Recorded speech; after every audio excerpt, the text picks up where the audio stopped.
2025년 3월 26일 수요 기도회를 시작하겠습니다. 다 같이 찬송가 310장 하나님의 은혜로 찬양 드리시면서 수요 기도회를 시작합니다.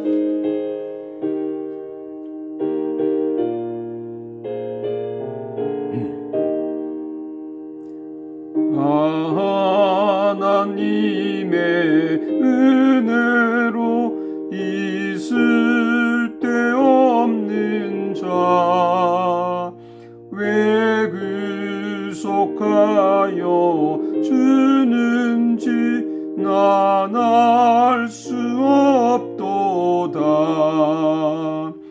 내가 믿고 또 의지하는 내 모든 형편 아시는 주님 늘 보여주실 것을 나는 확실히 아네.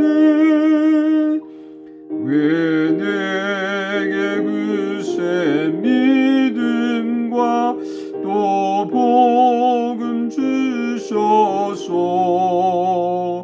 내 맘이 항상 편한지 난 알 수 없도다.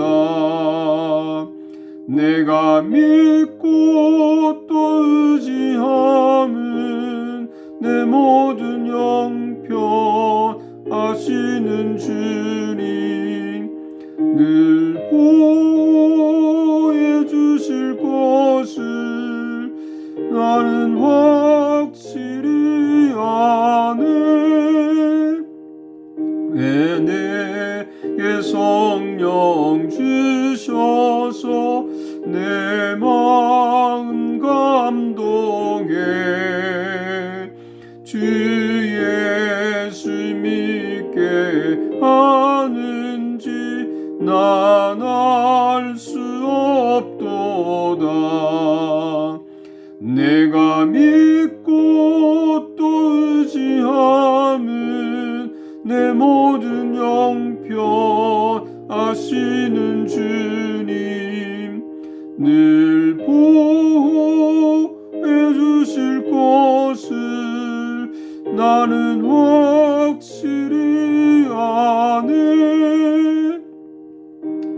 언제 강림하실지 혹 밤에 혹 낮에 또 주님 만날 그것도 난 알 수 없도다. 내가 믿고 또 의지하는 내 모든 형편 아시는 주님 늘 보호해 주실 것을 나는 확실히 아네. 아멘.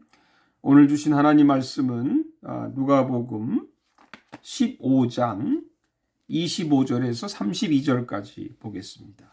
누가복음 15장 25절부터 32절까지 제가 말씀을 읽습니다.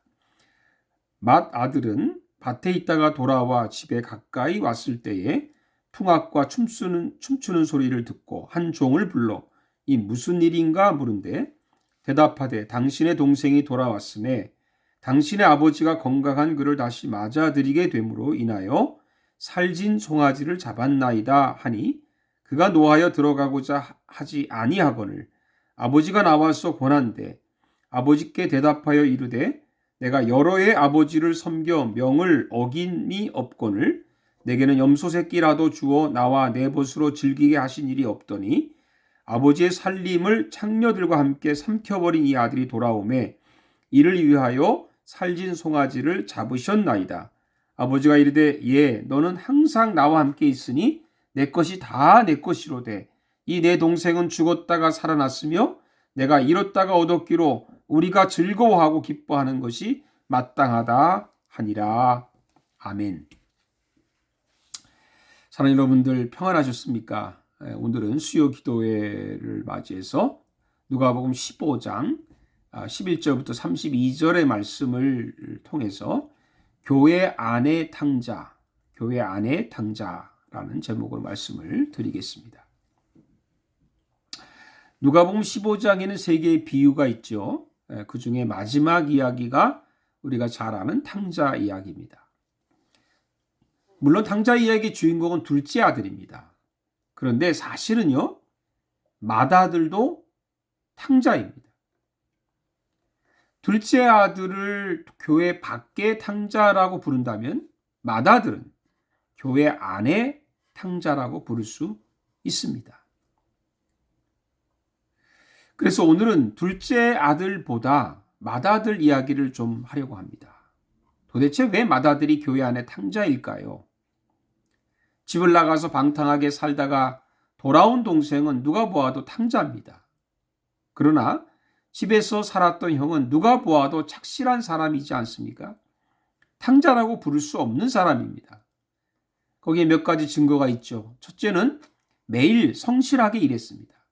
25절에 보면 맏아들은 밭에 있다가 돌아와 집에 가까이 왔을 때라고 했는데, 동생은 일은커녕 아버지 재산을 가지고 나가서 마음대로 허비하고 있을 때 형은 열심히 일을 했습니다. 성실한 사람이죠. 둘째는 아버지에게 순종하는 아들이었습니다. 29절에 보면 아버지께 대답하여 이르되 내가 여러 해 아버지를 섬겨 명을 어김이 없거늘. 그러니까 아버지가 시키는 대로 군말 없이 일을 잘한 거죠. 마치 교회를 잘 다니고 예배도 잘 드리고 기도 잘하고 교제도 잘하고 목사가 시키는 일도 잘하는 그런 교인과 같습니다. 이게 잘못됐다고 보는 건 아니죠. 그리고 누가 봐도 착하고 성실하고 문제를 전혀 일으키지 않는 그런 사람입니다. 그런 아들입니다. 그렇다면 왜 맏아들이 교회 안에 탕자라고 부를 수 있을까요?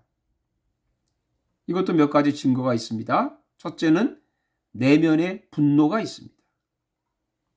분노가 있습니다. 맏아들은 일을 마치고 돌아오다가 풍악과 춤추는 소리를 듣고 한 종에게 물으니 재산과 함께 집을 떠났던 동생이 돌아왔는데 아버지가 잔치를 베풀었다고 하는 것이 말을 들었습니다. 그때 이 아들은 화가 났습니다. 그가 노하여 들어가고자 하지 아니하거늘.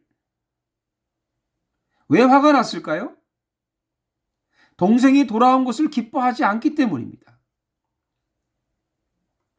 왜 동생이 돌아온 것이 기쁘지 않을까요? 그 안엔 사랑이 없습니다. 법은 잘 지킬지 모르지만 사랑이 없습니다. 긍휼이 없습니다.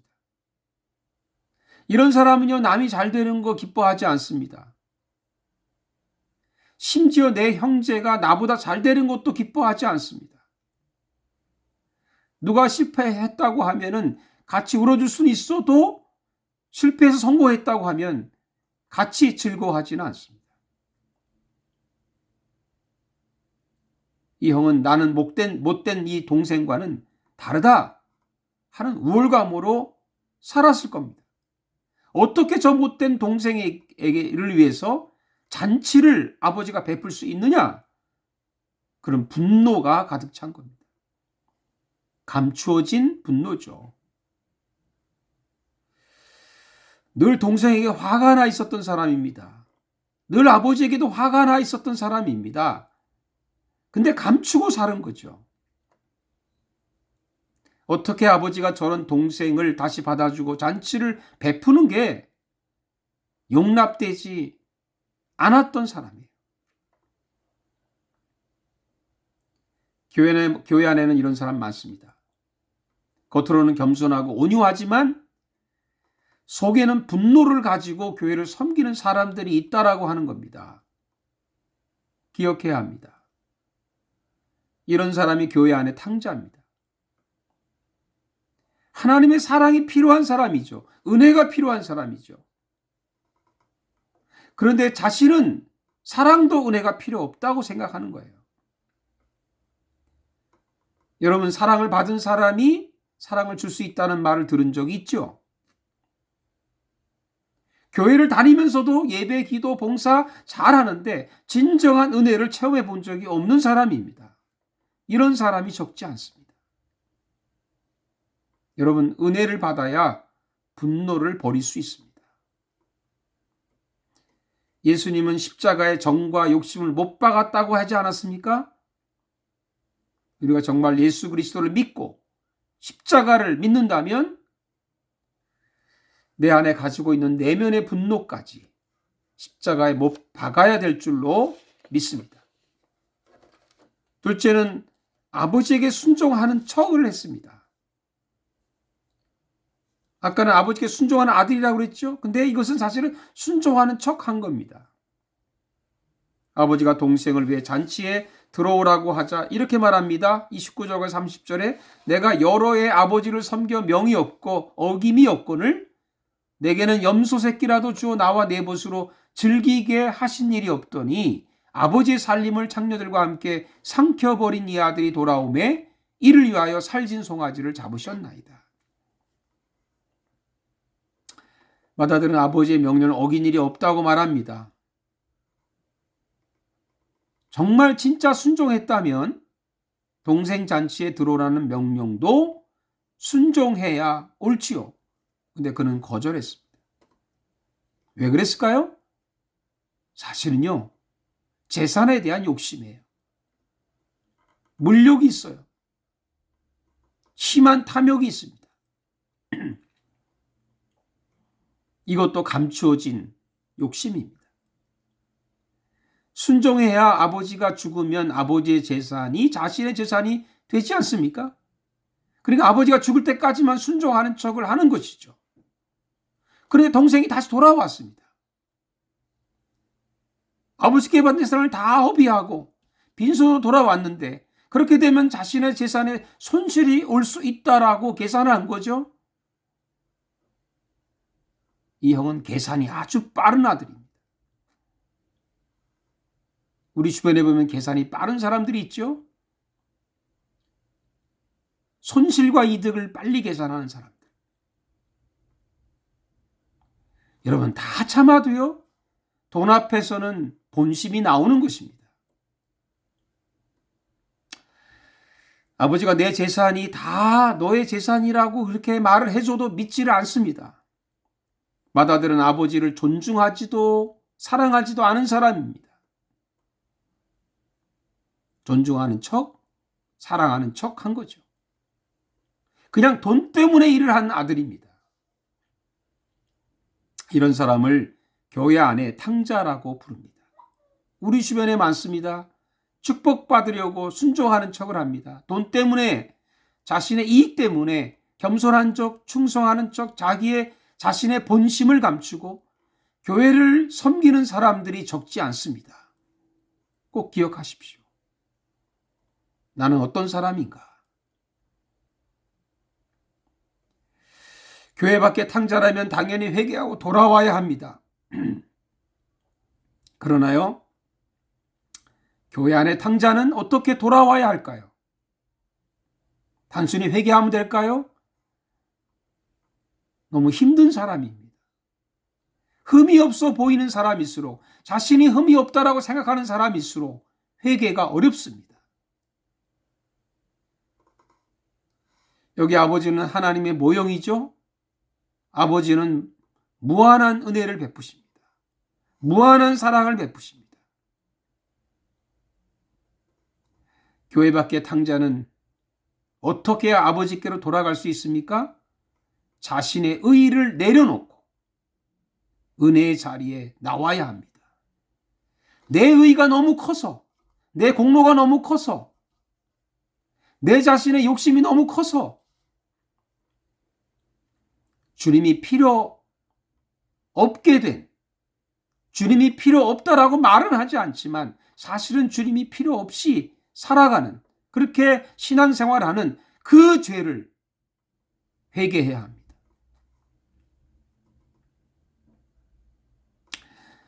은혜는 나의 공로가 아니라 하나님이 값없이 주시는 사랑이라고 하지 않습니까? 우리가 이 사랑을 받았다면 교회 밖의 탕자를 사랑하는 그런 사람이 되어야 되겠죠. 우리는 교회 안의 탕자든 교회 밖의 탕자든 주님 앞에 주의 은혜를 힘입고 살아가는 그런 사람이 되시기를 주님의 이름으로 축복합니다. 기도하겠습니다. 살아계신 아버지 하나님, 은혜를 감사합니다. 보여지는 교회 밖의 탕자가 아니라 숨겨진 그리고 숨기려고 하는 교회 안의 탕자가 내 자신이 아닌지 오늘 하나님 앞에 우리 자신을 내려놓고 나의 의의를 내려놓고 진정으로 하나님의 사랑을 체험하고 하나님 주님 은혜가 필요합니다. 주님의 은혜를 내려주십시오. 겸손하게 주님께로 돌아갈 수 있는 저희들 되게 해 주시옵소서. 내 의보다도 하나님의 의가 훨씬 더 커서 그 하나님의 의 가운데 우리가 죄인이지만 의인된 것을 감사하고 사는 저희들 되게 해 주옵소서. 예수님의 이름으로 기도하옵나이다. 아멘. 이제는 우리 주 예수 그리스도의 은혜와 우리 하나님 아버지의 큰 사랑과 성령의 교통하심이 교회 내 자신이 교회 밖의 탕자이든 내 자신이 교회 안의 탕자이든 우리 아버지 하나님의 은혜로 우리가 그 은혜와 사랑을 받고 살아가는 그런 마음을 다짐하는 우리 모든 사랑하는 주의 백성들과 우리 사랑하는 조국과 캐나다 위에 이제로부터 영원토록 함께 하시기를 간절히 축원하옵나이다. 아멘. 주님 안에서 또 뵙겠습니다. 감사합니다.